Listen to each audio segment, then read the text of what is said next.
নমস্কাৰ বন্ধুসকল, দুপৰী ধাৰাবাহিকখনৰ আজিৰ খণ্ডটিত দুপৰীয়ে দেউতাকৰ দৰৱকেইটা আনিবলৈ যাওঁতে অমৃতক লগ পাই অমৃতে যে কেঞ্চাৰৰ সৈতে যুঁজ দি লাষ্ট ষ্টেজ পাইছেগে বুলি দুপৰীয়ে ৰিপৰ্টটোত পঢ়ি গম পাব।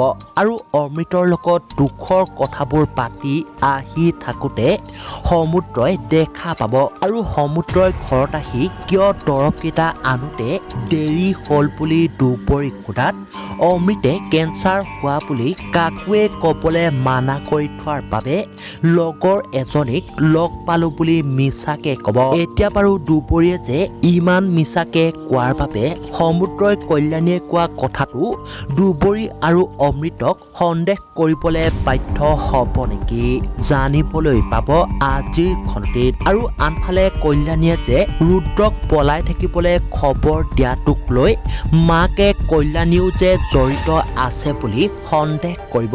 ইফালে আকৌ পুলিচ অফিচাৰজনে কল্যাণীক সঁচা কথাটো ক'বলৈ থাৰ্ড ডিগ্ৰী দিয়াৰ কথা কোৱাত কল্যাণীয়ে ভয়ত সকলো সঁচা কথাবোৰ কৈ দিব নেকি?